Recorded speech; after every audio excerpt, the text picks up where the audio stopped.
Well, hello, good morning, all my lovely ladies out there. আজ দিনটাকে শুরু করছি আমার আর একটা ব্লগ দিয়ে। সকালবেলা চোখে নিচে পাফিনেস আর গলাটা একটু ভারী, কিছু মনে করবেন না প্লিজ। একটা যখন যেটা আমার মনে আসে আমি ফট করে একটা ভিডিও করে দিই, এটা আমি করছি। আর আমাকে আমার বাড়ি থেকে বলছে যে এত ঘন ঘন দিনের মধ্যে দুটো তিনটে করে যদি তুমি ভিডিও দাও তাহলে কিন্তু কেউ দেখবে না। এটা কিন্তু ঠিক কথা, তাই একটা করেই দেবো। যাই হোক, আজকে সকাল সকাল একটা থট এলো, সেটা আমি শেয়ার করার জন্য এই ভিডিওটা করছি। সেটা হলো যে মিল্ক আর মিল্ক প্রোডাক্টস এগুলো নিয়ে আমার ডায়েটে আমি আপনাদের ছোট ছোট টুকরো টুকরো করে দেখিয়েছি আমি সকালবেলা কি, দুপুরবেলা কি খাচ্ছি, লাঞ্চে কি খাচ্ছি, আর্লি ডিনারের কথা বলেছি, স্ন্যাক্সের কথা বলেছি, সবকিছু মোটামুটি বলেছি। তো একটা জিনিস দেখবেন, আমার ডায়েটে কিন্তু কোনো দুধ নেই। ডাইরেক্ট আমি দুধ কিন্তু রাখিনি, কারণ ডাইরেক্ট দুধটা আমি খেতে পারি না, আমার পেটে সহ্য হয় না। আমার প্রচণ্ড গ্যাস হয়ে যায়, অ্যাসিডিটি হয়, আমি হজম হয় না, পেটের সমস্যা দেখা দেয়, এটা কিন্তু আমার হয়। কিন্তু ওয়ারেস মিল্ক প্রোডাক্টস আমি কিন্তু খুব ভালোভাবে পনির কিন্তু খেতে পারি, ছানা খেতে পারি, দই খেতে পারি, এগুলোতে কিন্তু প্রবলেম হয় না। আমার মতো এরকম অনেক মানুষ আছে যাদের মিল্ককে ডাইরেক্ট মিল্ক যদি যখন সে খায় তখন তার প্রবলেম হয়, কিন্তু ওয়ারাজ মিল্ক প্রোডাক্টে কিন্তু তাদের প্রবলেম হয় না। এটা কেন হয় জানি না, এটার কোনো সায়েন্টিফিক রিজন আছে কিনা তাও আমি জানি না। কারণ সাধারণত মিল্কে অ্যালার্জি বা ল্যাকটোজ ইনটলারেন্স যাদের থাকে তাদের কিন্তু মিল্ক অ্যান্ড মিল্ক প্রোডাক্টস দুটোতেই প্রবলেম হয়। মানে ইভেন এমন অনেক বাচ্চা আছে যারা কোনো মিষ্টিও খেতে পারে না। হ্যাঁ, কোনো মিষ্টি, ছানার কোনো মিষ্টিও তারা খেতে পারে না।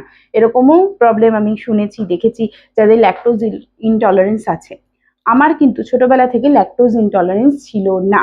হুম, এটা বললে ভুল বলা হবে। আমি আমার লাইফের অনেকটা টাইম মানে অনেকটা টাইম আমার বাড়িতে, আমার বাপের বাড়িতে আমি প্রতিদিন রাত্রিবেলা এবং সর দেয়া, এত মোটা সর পড়তো, সর দেয়া দুধ প্রতিদিন আমাকে কিন্তু 1 কাপ করে রাতে খাওয়ানো হতো। সকালবেলা আমি আহ, জানি ভালো নয়, তখন আমাদের এই কনসেপ্টটা ছিল না যেগুলো ভালো নয়, বর্নভিটা দিয়ে দুধ খেতাম, এটা কিন্তু খেতাম আনটিল অর আনলেস আমার একটা রোগ ধরা পড়লো। আমার একটা রোগ ধরা পড়লো বলতে, সেই রোগটা সম্বন্ধে আমি পরে বলবো। অনেকেই যারা আমার বন্ধু বান্ধব আছে তারা জানে আমি কি সাফার করেছি মাধ্যমিকের টাইমটা থেকে, মানে আমার টিন এজ থেকে অনেকেই জানে। যাই হোক, তো সেটার জন্য প্রচুর যখন অ্যান্টিবায়োটিক আমার খেতে হলো, তারপর থেকে কি শুরু হলো, প্রচন্ড ডায়রিয়ার প্রবলেম আমার শুরু হয়ে গেল। ডায়রিয়া একবার এমন ডায়রিয়া হয়েছিল, হসপিটালাইজড হয়েছে আমি ডায়রিয়া নিয়ে। এই নিয়ে কিছু না হলেও 2বার থেকে 3বার আমার এরকম ঘটনা ঘটে গেছে, ডায়রিয়া নিয়ে আমি হসপিটালাইজড হয়েছি। তো সেই সময় থেকে আমার দুধ খাওয়াটা বন্ধ হয়ে গেল, আমি দুধের জিনিস খেতে পারি না। তখন থেকে কিন্তু আমি ডাইরেক্ট দুধটা খেতে পারি না। কিন্তু আমি কিন্তু ছানা, পনির আর দই এগুলো কিন্তু ভালো খেতে পারি। আমাকে যদি কেউ আগে তো মানে ভীষণ মিষ্টি খেতাম, এখন খাচ্ছি না, সেটা অন্য কথা। তো সেগুলো খেতে কিন্তু আমার প্রবলেম হয় না, দই খেতে প্রবলেম হয় না, ওগুলো খেতে প্রবলেম হয় না। কিন্তু অনেকেই এমন আছে যাদের দুধ সহ্য হয় না। তারা তাহলে কি করবেন, তারা ক্যালসিয়ামটা কোথা থেকে পাবেন? দুধ তো আমরা জানি যে আপনার বোনসের জন্য খুব ভালো, আপনার ক্যালসিয়াম নিডটাকে পূরণ করে কিন্তু দুধ বা মিল্ক প্রোডাক্টস। তো আপনারা কোথা থেকে পাবেন?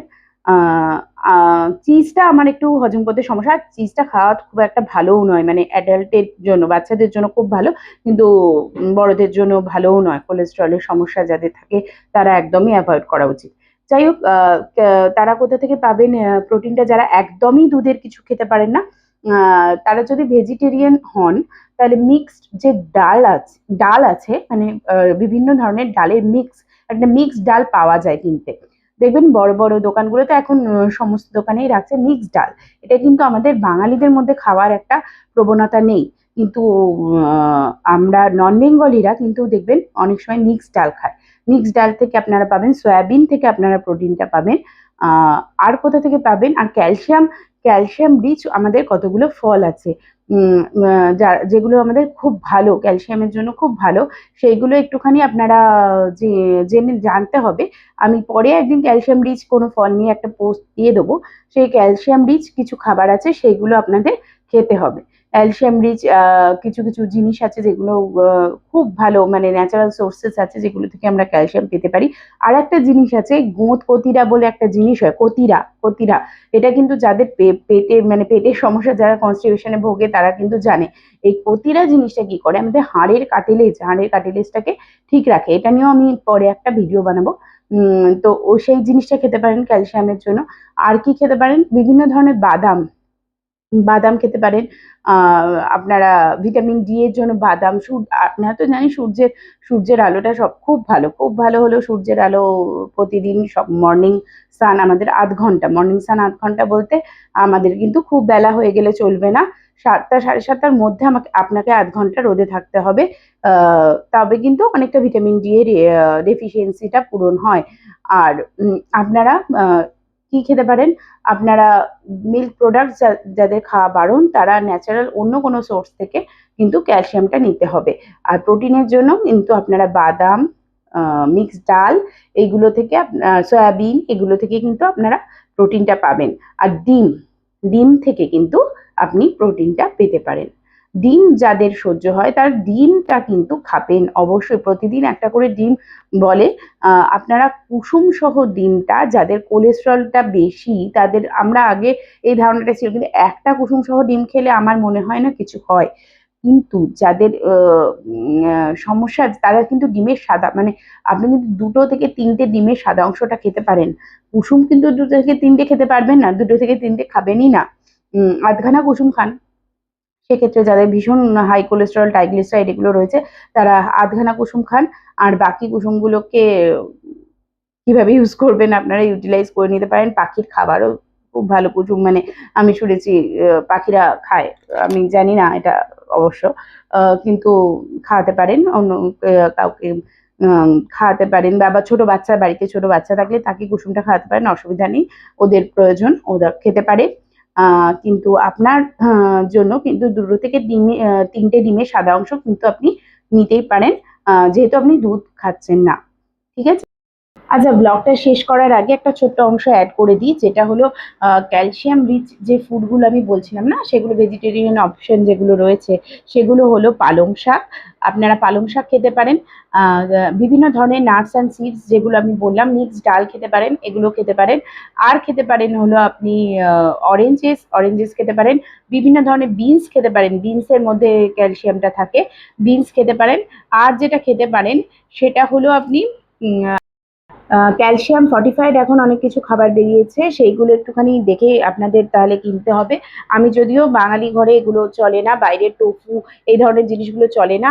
ফিগ, ফিগ যেটা হয়, ফিগ কিন্তু বাইরে থেকে এসে, আমাদের যে দেশি ডুমুর সেটার মধ্যে কতটা ক্যালসিয়াম কন্টেন্ট আছে, হয়তো আছে, আয়রন কন্টেন্ট অনেক আছে সেটা আমি জানি, ডুমুরের মধ্যে কিন্তু আয়রন কন্টেন্ট আছে। কিন্তু ফিগ কিন্তু ডুমুর নয়, ফিগ কিন্তু একটা মিডিল ইস্টার্ন একটা ফল, আমি যতদূর জানি। তো যাই হোক, এইটার মধ্যে আছে। আর একটা জিনিস আছে যেটা হলো, আমরা খুব এটাকে আন্ডার এস্টিমেট করি একটা খাবার, সেটা হলো সাদা তিল। সাদা তিল কিন্তু আপনি আপনার রান্নায় অ্যাড করতে পারেন, যখন কোনো মাছের তরকারি তৈরি করছেন, বা অনেকে কিন্তু আজকাল পোস্তর বদলে সাদা তিলের দিয়েও অনেক কিছু করছে। পোস্ত খুব এক্সপেন্সিভ একটা জিনিস হয়ে গেছে, তো সেই জন্য সাদা তিল কিন্তু খুব ক্যালসিয়াম রিচ একটা খাবার। সাদা তিল কিন্তু আপনি আপনার খাবারে অ্যাড করতে পারেন, যে কোনো মানে স্যালাডের মধ্যে ওপরে কিন্তু সাদা তিল স্প্রিঙ্কল করে দিলে ভালোই খেতে লাগে।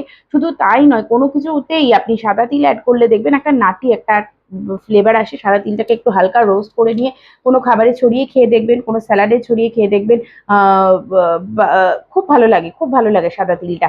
সাদা তিল কিন্তু একটা গুড সোর্স অফ ক্যালসিয়াম। এটা হলো আমার আজকের একটা ছোট্ট টিপস। আজকের মতো এ পর্যন্তই।